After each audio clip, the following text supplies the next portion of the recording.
aroma ikan bakar dan bentakan yang membuat hatiku bergetar.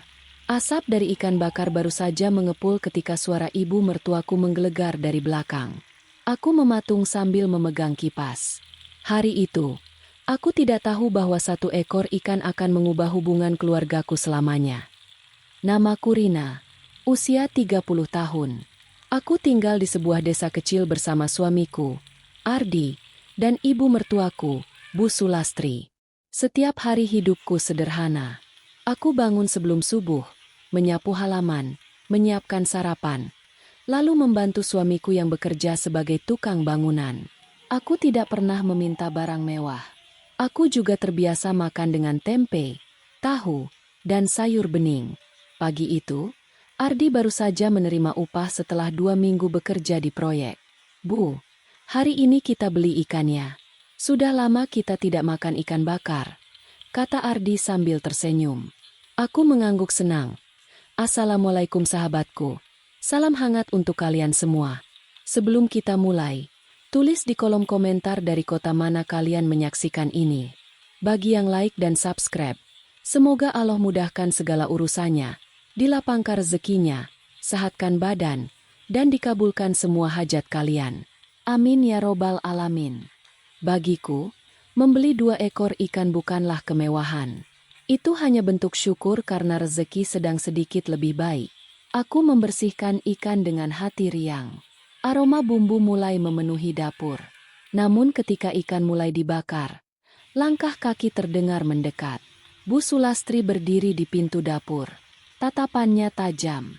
"Loh, masak ikan lagi?" katanya. Aku tersenyum. "Iya, Bu. Kebetulan Mas Ardi baru dapat upah."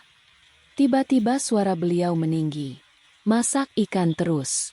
Makan enak terus. Kamu boros jadi istri." Tanganku langsung berhenti mengipas. Aku terdiam. Beliau melanjutkan. "Orang hidup itu harus hemat. Baru dapat uang sedikit sudah dipakai beli ikan." Dadaku terasa sesak. Padahal selama tinggal bersama, aku hampir tidak pernah membeli lauk mahal. Bahkan seringkali aku hanya makan nasi dan sambal. Namun entah mengapa, di mata ibu mertuaku, aku selalu terlihat salah. Aku menunduk. "Maaf, Bu." Beliau pergi sambil menggelengkan kepala. Aku memandangi ikan yang masih terbakar. Tiba-tiba rasanya tidak lagi enak. Saat itu, aku belum tahu bahwa bentakan kecil itu akan menjadi awal dari ujian besar dalam rumah tanggaku. Selalu salah di mata ibu mertua. Siang itu, ikan bakar yang tadi kubuat sudah tersaji di meja makan. Aroma bumbunya masih tercium, tetapi entah kenapa perasaanku sudah tidak lagi senikmat ketika pertama kali membakarnya. Aku mengambil piring dan menyiapkan makan untuk ibu mertuaku dan suamiku. "Bu, silakan makan," kataku pelan. Bu Sulastri hanya mengangguk singkat. Ardi duduk di sebelahku sambil tersenyum. "Sudah lama kita tidak makan ikan bakar." "Ya, Rin." Aku membalas senyum kecil. Namun belum sempat aku menyuapkan nasi ke mulut, suara ibu mertuaku kembali terdengar. "Kalau uangnya habis nanti, jangan mengeluh." Tanganku berhenti. Aku menatap nasi di piringku. Ardi menoleh ke arah ibunya. "Bu, cuma beli 2 ekor ikan. Tetap saja uang itu harus dijaga." Aku menunduk. Padahal uang belanja yang diberikan Ardi selalu kusimpan sebaik mungkin. Aku bahkan mempunyai sebuah kaleng bekas biskuit yang kugunakan untuk menyimpan sisa uang belanja. Jika ada uang lebih 1.000 atau 2.000 rupiah, aku akan memasukkannya ke dalam kaleng itu. Sedikit demi sedikit. Aku selalu berpikir, suatu saat uang itu bisa dipakai ketika keadaan mendesak. Aku bukan orang yang suka berbelanja. Bajuku pun kebanyakan adalah pakaian lama yang masih layak dipakai. Tetapi entah kenapa, di mata ibu mertuaku aku selalu terlihat boros. Makan siang hari itu berlangsung dalam keheningan. Aku hampir tidak menyentuh ikan yang kubakar sendiri. Sesekali aku melirik Bu Sulastri. Beliau makan dengan tenang seolah tidak ada apa-apa. Namun hatiku terasa sesak. Setelah selesai makan, aku membereskan meja. Saat mencuci piring, aku tidak bisa menahan air mata. Bukan karena dimarahi, Aku sudah terbiasa dinasihati. Yang membuatku sedih adalah karena aku merasa tidak pernah bisa menjadi menantu yang baik di mata beliau. Aku selalu berusaha. Bangun paling pagi, membersihkan rumah, memasak, mencuci pakaian, merawat ibu mertuaku. Tetapi semua itu seperti tidak pernah cukup. Ardi datang menghampiriku. Kamu menangis. Aku cepat-cepat menghapus air mata. Tidak. Ardi menghela napas. Aku tahu kamu sedih. Aku diam. Maafkan ibu. Beliau memang begitu. Aku mematikan keran. Aku salah ya, Mas. Ardi langsung menggeleng. Kamu tidak salah. Lalu kenapa aku selalu dimarahi? Suamiku tidak langsung menjawab. Ia terlihat bingung. Beberapa saat kemudian ia berkata pelan. Ibu hanya terlalu khawatir. Aku tersenyum tipis. Tapi khawatirnya membuatku merasa tidak dihargai. Ardi terdiam. Hari mulai sore. Aku duduk di teras rumah sambil memandang langit. Angin berembus pelan. Aku teringat masa kecilku. Aku dibesarkan dalam keluarga sederhana. Ayah seorang petani dan ibu berjualan sayur. Kami juga hidup pas-pasan. Karena itu aku terbiasa hidup hemat. Aku bahkan sering memakai pakaian bekas pemberian saudara. Aku tahu rasanya kekurangan. Maka ketika menikah, aku berjanji pada diri sendiri untuk tidak menjadi istri yang boros. Tetapi ternyata, di rumah ini aku tetap dianggap tidak bisa mengatur uang. Malamnya, saat hendak tidur, aku mendengar ibu mertuaku berbicara dengan seorang tetangga di ruang depan. Anak muda sekarang kalau pegang uang sedikit langsung beli yang enak-enak. Aku tahu yang dimaksud adalah diriku. Dadaku kembali sesak. Aku memejamkan mata. Aku ingin menjelaskan. Aku ingin mengatakan bahwa selama ini aku selalu berhemat. Tetapi aku memilih diam. Karena aku takut perkataanku justru dianggap melawan. Sejak malam itu, aku merasa ada jarak yang semakin lebar antara aku dan ibu mertuaku. Aku tinggal serumah dengannya. Setiap hari bertemu. Tetapi rasanya seperti ada tembok yang memisahkan kami. Dan aku tidak tahu bagaimana cara merobohkan tembok itu. Aku memilih mengalah. Keesokan paginya aku bangun lebih awal dari biasanya. Aku memasak sayur bening dan menggoreng tempe. Aku sengaja tidak membeli lauk apapun. Aku berpikir, mungkin jika aku hidup lebih sederhana lagi, ibu mertuaku akan merasa senang. Setelah sarapan siap, aku memanggil mereka. Bu, Mas, makan dulu. Bu Sulastri melihat meja makan. Hanya tempe. Aku mengangguk. Iya, Bu. Beliau duduk sambil menghela napas. Kasihan suamimu. Aku terdiam. Kalimat itu membuatku bingung. Kemarin aku dianggap boros karena memasak ikan. Sekarang aku dianggap tidak memperhatikan suami karena hanya memasak tempe. Aku tidak tahu lagi apa yang harus kulakukan. Ardi juga terlihat bingung. Bu, saya tidak apa-apa. Kamu bekerja keras setiap hari. Aku menunduk. Perlahan aku mulai merasa apapun yang kulakukan akan tetap salah. Hari-hari berikutnya berjalan dengan perasaan yang tidak nyaman. Aku menjadi lebih hati-hati. Jika ingin membeli sesuatu, aku berpikir berkali-kali. Bahkan membeli cabai pun aku merasa takut. Aku takut dianggap menghamburkan uang. Suatu siang aku pergi ke pasar. Aku melihat ikan segar dijual dengan harga murah. Aku sebenarnya ingin membelinya. Sudah lama Ardi tidak makan ikan. Namun langkahku terhenti. Ucapan ibu mertuaku terngiang kembali. Masak ikan terus. Makan enak terus. Akhirnya aku pulang tanpa membeli apa-apa. Malamnya, Ardi bertanya, kenapa tidak beli lauk? Aku tersenyum. Tidak apa-apa. Tempe juga enak. Padahal sebenarnya aku hanya takut. Takut dianggap salah. Takut membuat ibu mertuaku kecewa. Semakin lama, aku semakin sering memendam perasaan sendiri. Aku tersenyum di depan semua orang. Tetapi diam-diam aku menangis ketika sendirian. Suatu malam Ardi menemukan aku duduk di dapur.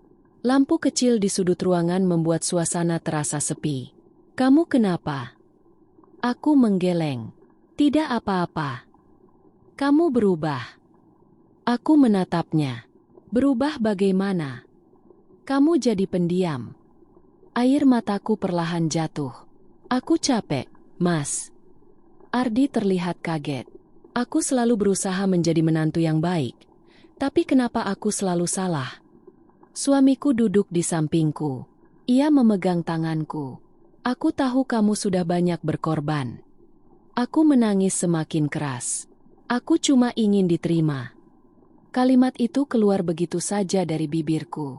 Aku hanya ingin dianggap sebagai bagian dari keluarga ini.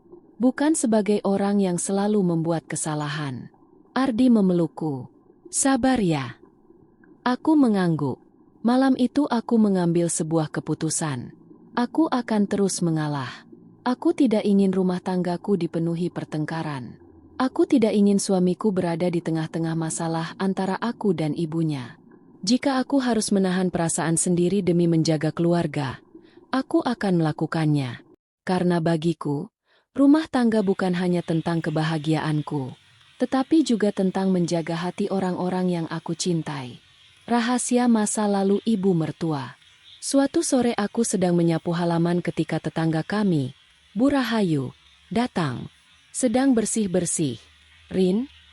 Aku tersenyum. Iya, Bu. Beliau duduk di bangku bambu. Kami mengobrol tentang banyak hal. Sampai akhirnya beliau berkata pelan. Kamu jangan terlalu dimasukkan ke hati kalau dimarahi ibumu. Aku terdiam. Beliau rupanya mengetahui kejadian beberapa hari lalu. Aku tersenyum kecil. Saya sudah biasa, Bu. Bu Rahayu menggeleng. Kamu belum tahu masa lalu ibumu. Aku menatap beliau. Maksudnya? Beliau menghela napas panjang. Dulu hidup Bu Sulastri sangat susah. Aku mulai mendengarkan dengan serius. Dulu almarhum suaminya hanya bekerja serabutan. Penghasilannya tidak menentu. Aku terdiam. Seringkali mereka tidak punya uang membeli lauk. Aku menelan ludah. Kadang makan hanya dengan nasi dan garam. Aku memandang halaman rumah. Tiba-tiba hatiku terasa berbeda. Selama ini aku hanya melihat ibu mertuaku sebagai orang yang keras. Aku tidak pernah tahu bahwa beliau menyimpan begitu banyak kenangan pahit. Bu Rahayu melanjutkan. Beliau pernah beberapa kali meminjam beras ke tetangga. Aku membayangkan betapa berat kehidupan yang pernah dijalani ibu mertuaku. Tidak heran jika beliau sangat takut mengeluarkan uang. Mungkin baginya, membeli ikan adalah sebuah kemewahan. Mungkin baginya, hidup hemat adalah cara agar tidak kembali merasakan kesulitan. Aku perlahan mulai mengerti. Namun aku juga sedih. Kenapa beliau tidak pernah menceritakan semua itu kepadaku? Mengapa beliau memilih memarahiku daripada menjelaskan ketakutannya? Sore itu aku duduk lama di teras. Aku memikirkan semua perkataan Bu Rahayu. Untuk pertama kalinya, aku mencoba melihat semuanya dari sudut pandang ibu mertuaku. Tiba-tiba aku merasa bersalah. Mungkin selama ini aku terlalu sibuk memikirkan perasaanku sendiri. Mungkin ibu mertuaku sebenarnya bukan membenciku. Beliau hanya takut. Takut keluarganya kembali hidup dalam kekurangan. Ketika matahari mulai tenggelam, aku masuk ke dalam rumah. Aku melihat Bu Sulastri sedang melipat pakaian. Wajahnya terlihat lelah. Entah kenapa, hatiku terasa iba. Aku duduk di sampingnya. Bu. Beliau menoleh. Iya. Aku ingin mengatakan banyak hal. Namun kata-kata itu tertahan. Akhirnya aku hanya berkata pelan. Terima kasih sudah menjaga rumah ini selama ini. Bu Sulastri terlihat heran. Beliau tidak menjawab. Tetapi untuk pertama kalinya, aku melihat tatapannya tidak sekeras biasanya. Dan saat itu aku mulai percaya bahwa mungkin hubungan kami masih bisa diperbaiki. Beberapa hari setelah aku mencoba memahami masa lalu ibu mertuaku, tubuhku mulai terasa tidak seperti biasanya. Awalnya hanya pusing ringan. Aku pikir mungkin karena terlalu lelah mengurus rumah. Tapi semakin hari, rasa itu semakin sering datang. Pagi itu, saat aku sedang mencuci beras, pandanganku tiba-tiba berputar. Tanganku berhenti di atas ember. Aku berpegangan pada meja dapur. "Rina, kamu kenapa?" Suara Ardi terdengar panik. Aku mencoba tersenyum. "Tidak apa-apa, Mas. Mungkin cuma kurang tidur." Tapi ternyata aku salah. Siang itu, saat aku sedang menjemur pakaian, kakiku terasa lemas. Aku hampir terduduk di tanah kalau saja Ardi tidak cepat memegangku. "Rin, kamu harus istirahat." Aku menggeleng pelan. "Aku masih bisa kerja." Namun Ardi terlihat tidak setuju. "Ini bukan soal bisa atau tidak. Ini soal kesehatanmu." Aku akhirnya duduk di kursi kayu di halaman. Angin sore terasa hangat, tapi tubuhku dingin. Dari dalam rumah, Bu Sulastri keluar. Beliau melihatku lama, tidak berkata apa-apa. Namun untuk pertama kalinya, aku melihat ada perubahan kecil di wajahnya. Bukan marah, bukan ketus, tapi seperti khawatir. "Apa dia sakit?" Suara beliau pelan, seperti bertanya pada Ardi. "Iya, Bu. Sepertinya kelelahan," jawab suamiku. Aku hanya diam. Hari itu aku dipaksa beristirahat. Aku berbaring di kamar kecil kami. Atap rumah terdengar berderit pelan karena angin. Aku menatap langit-langit. Banyak hal berputar di pikiranku. Tentang ibu mertuaku. Tentang kata-kata yang selama ini menyakitkan. Tentang diriku yang selalu berusaha tapi tidak pernah merasa cukup.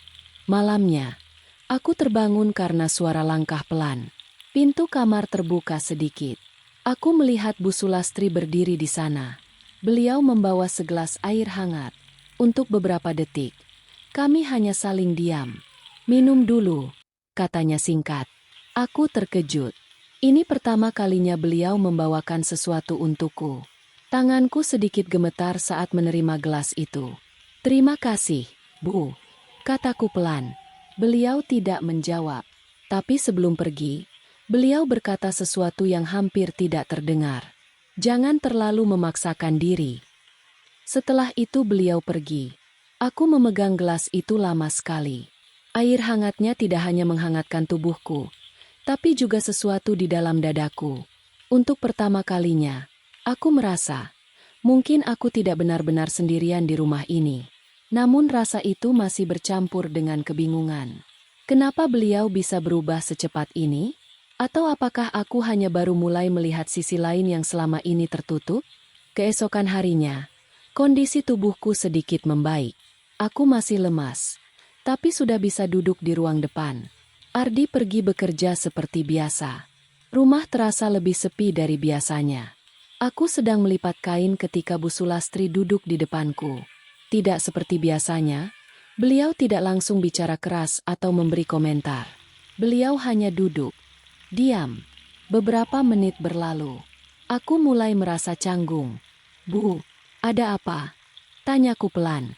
Beliau menarik napas panjang. Aku ingin bicara. Dadaku sedikit berdebar. Aku mengangguk. Beliau menatap lantai. "Bukan aku. Aku tahu selama ini aku sering membuatmu merasa tidak nyaman." Aku terdiam. Kalimat itu tidak pernah aku bayangkan keluar dari mulutnya. Aku tidak menjawab, hanya menunggu. Beliau melanjutkan dengan suara lebih pelan. "Aku bukan tidak suka padamu. Aku menelan ludah. Tapi aku takut." Aku mengerutkan kening. "Takut?" Beliau mengangguk. "Dulu hidup kami sangat susah. Aku dan almarhum suamiku sering tidak tahu besok makan apa." Suara beliau mulai bergetar kecil.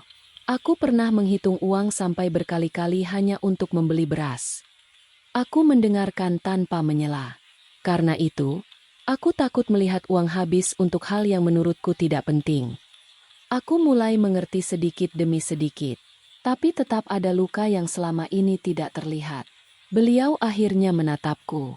Matanya tidak setajam dulu. "Lebih lelah. Waktu kamu masak ikan itu, aku tidak marah karena ikan. Aku hanya takut uang itu tidak cukup untuk kebutuhan lain." Aku menunduk. Sekarang semuanya mulai masuk akal. Tapi tetap, cara beliau menyampaikannya selama ini membuatku terluka. Aku menghela napas pelan. Bu, saya tidak pernah berniat boros. Suasana menjadi hening. Lalu beliau berkata sesuatu yang membuat dadaku sesak. Aku tahu. Kalimat sederhana, tapi terasa sangat berat. Beliau melanjutkan. Aku hanya belum terbiasa percaya. Aku terdiam. Percaya. Ternyata itu inti dari semuanya. Bukan ikan. Bukan uang. Tapi kepercayaan yang belum terbentuk antara kami. Aku menatap beliau lebih lama. Kalau begitu, kita belajar sama-sama ya, Bu. Beliau tidak langsung menjawab. Tapi untuk pertama kalinya, beliau mengangguk kecil. Sebuah anggukan yang sangat sederhana. Tapi terasa seperti membuka pintu yang selama ini tertutup rapat. Beberapa hari setelah percakapan itu, suasana rumah sedikit berubah. Tidak langsung menjadi hangat sepenuhnya. Tapi tidak sedingin dulu. Ardi juga mulai menyadari perubahan kecil antara aku dan ibunya. Suatu pagi, Ardi pulang membawa ikan lagi. Rin, kita masak ikan bakar yuk, katanya ceria. Aku tersenyum kecil. Tanya ibu dulu. Ardi terlihat terkejut. Biasanya aku langsung memasak tanpa banyak bicara. Ibu Sulastri mendengar percakapan itu dari ruang dalam. Beliau keluar. Ada ikan. Iya, Bu. Jawab Ardi. Aku menunggu reaksi beliau. Biasanya komentar akan langsung keluar. Tapi kali ini, beliau diam. Beberapa detik kemudian beliau berkata, masak saja. Aku terdiam. Sederhana, tapi berbeda. Aku mulai menyiapkan bumbu. Namun kali ini ada yang berbeda. Ibu Sulastri datang ke dapur. Beliau tidak duduk jauh seperti biasanya. Beliau berdiri di dekatku. Bumbunya kurang garam sedikit, katanya pelan. Aku menoleh. Oh iya, Bu. Beliau mengambil sedikit garam dan menambahkannya sendiri. Kami bekerja dalam diam. Tapi bukan diam yang tegang. Lebih seperti belajar berdampingan. Saat ikan mulai dibakar, aroma asap memenuhi halaman belakang. Ardi duduk di teras sambil tersenyum. Ini pertama kalinya aku lihat kalian kerja bareng, katanya. Aku dan Bu Sulastri saling pandang sebentar. Lalu sama-sama tersenyum kecil. Saat makan malam tiba, kami duduk bersama. Tidak ada ketegangan seperti dulu. Namun juga belum sepenuhnya hangat. Hanya tenang. Bu Sulastri memakan ikan itu pelan. Lalu beliau berkata, enak. Satu kata, tapi kali ini berbeda. Bukan sindiran, bukan kekhawatiran. Hanya pengakuan kecil. Aku menatap piringku. Mataku sedikit panas. Bukan karena sedih, tapi karena untuk pertama kalinya, aku merasa usaha kecilku dihargai. Malam itu, saat aku mencuci piring, aku sadar sesuatu. Hubungan kami tidak berubah dalam satu hari. Tidak dengan keajaiban. Tidak dengan kata-kata besar. Tapi dari hal kecil. Dari ikan bakar sederhana. Dari percakapan yang jujur. Dan dari keberanian untuk mulai saling memahami. Dan di dalam hati kecilku, aku berbisik pelan. Mungkin rumah ini akhirnya mulai sembuh. Luka lama yang perlahan menjadi paham. Sejak malam ikan bakar itu, suasana rumah tidak lagi sama seperti dulu. Bukan berubah secara tiba-tiba menjadi hangat dan penuh tawa. Perubahannya kecil. Hampir tidak terlihat kalau tidak diperhatikan dengan hati-hati. Tapi aku merasakannya. Cara Bu Sulastri tidak lagi langsung mengkritik setiap langkahku. Cara beliau mulai diam lebih lama sebelum berbicara. Dan yang paling membuatku sadar, beliau mulai memperhatikan tanpa menghakimi terlalu cepat.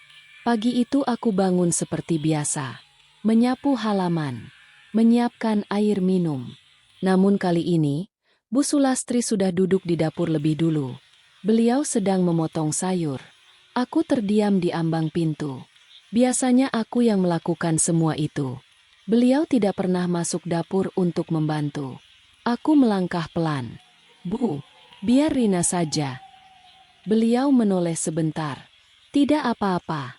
Aku bisa bantu sedikit. Kalimat itu membuatku berhenti. Biasanya kamu yang capek sendirian, tambah beliau pelan. Aku tidak langsung menjawab. Ada sesuatu di dadaku yang terasa hangat sekaligus canggung.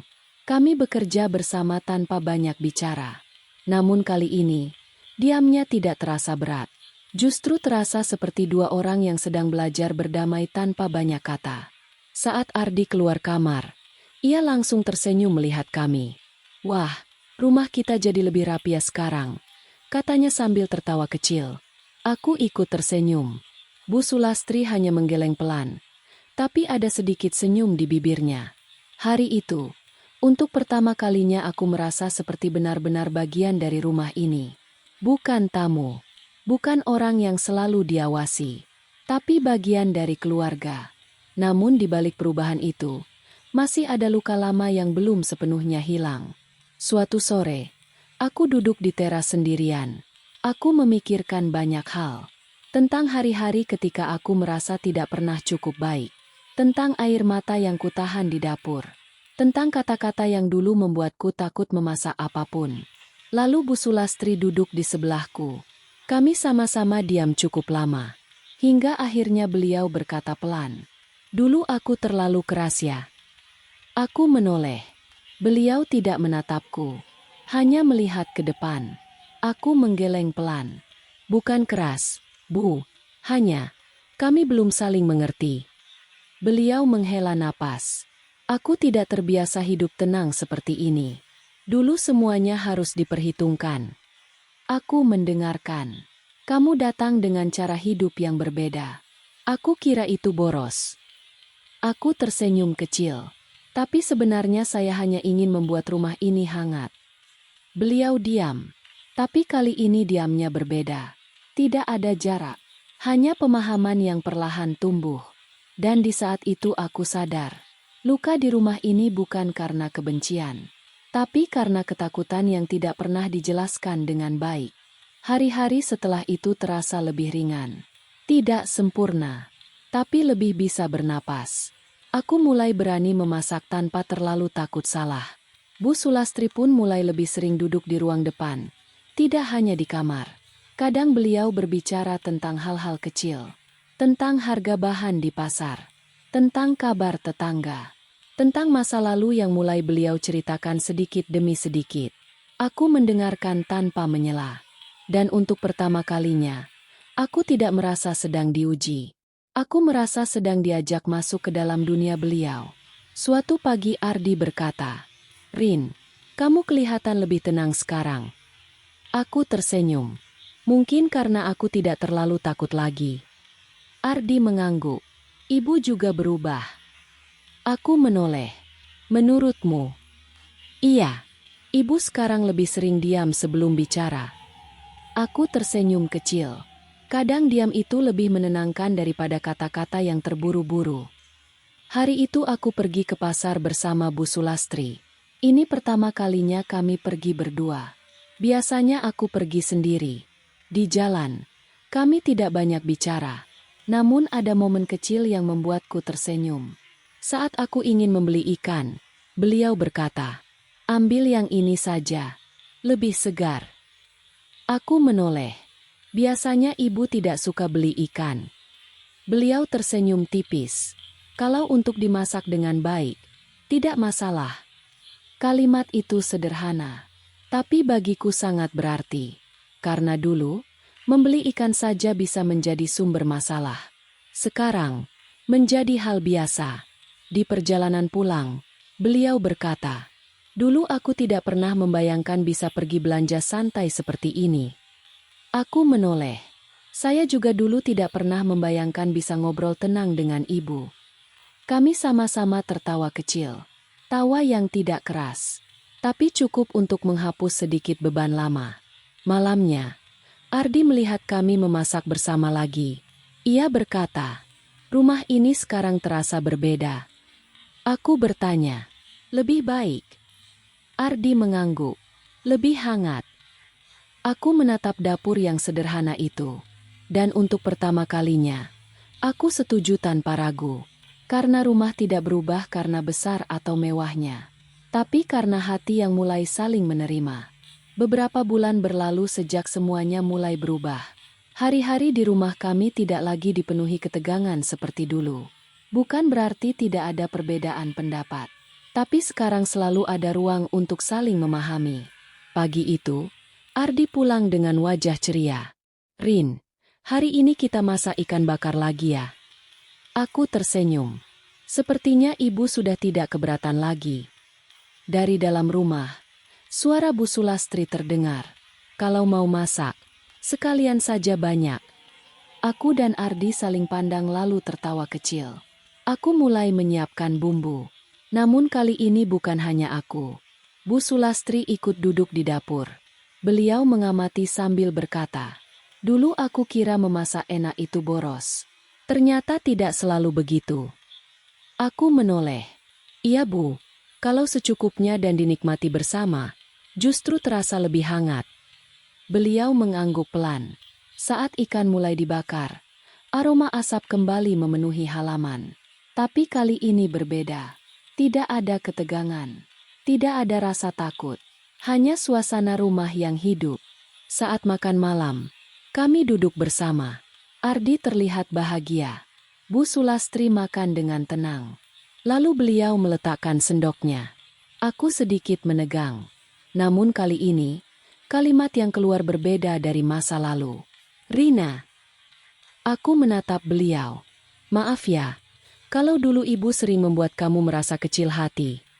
Dadaku langsung hangat. Aku menunduk. Rina juga minta maaf kalau tidak cukup memahami ibu dari awal. Kami saling diam. Tapi bukan diam yang canggung. Lebih seperti dua hati yang akhirnya selesai berdamai dengan masa lalu. Ardi tersenyum kecil. Akhirnya rumah ini bisa benar-benar makan bersama tanpa beban. Malam itu, setelah semua selesai, aku duduk di dapur sendirian. Aku memandang sisa arang di tempat pembakaran ikan. Aku tersenyum kecil. Dulu, satu ikan bakar membuatku menangis. Membuatku merasa tidak cukup baik. Membuatku ragu pada diriku sendiri. Tapi hari ini, ikan bakar yang sama menjadi simbol perbaikan. Simbol pengertian. Simbol rumah yang perlahan pulang ke tempatnya. Aku menarik napas panjang. Dan dalam hati aku berkata pelan. Ternyata bukan tentang siapa yang paling benar. Tapi siapa yang mau belajar memahami lebih dulu. Dan malam itu, untuk pertama kalinya dalam waktu yang lama, aku merasa benar-benar pulang di rumahku sendiri.